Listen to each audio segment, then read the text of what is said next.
not to speak is entirely your decision. All I can say is that on behalf of the court and the parties, thank you again for your public service. Upon your oath, you say that the defendant is not guilty of the count of strangulation or suffocation and not guilty of the count of assault and battery. So say you, Madam Forelady? Yes. So say all members of the jury? Yes. That was an emotional Stefon Diggs, finding out that he had been found not guilty of felony strangulation and misdemeanor assault and battery. I'm Mike Babcock, and this is A Minute with Mike.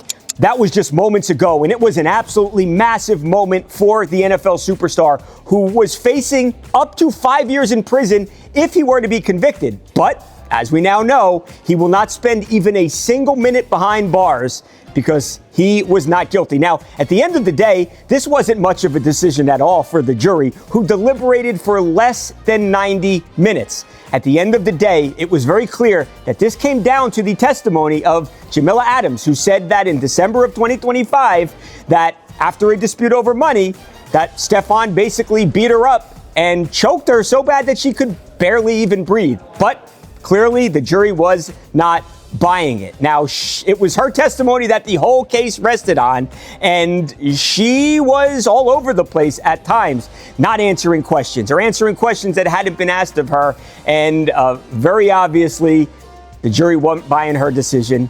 Because of it, not guilty, not guilty, case closed. Stefon Diggs in the free and clear.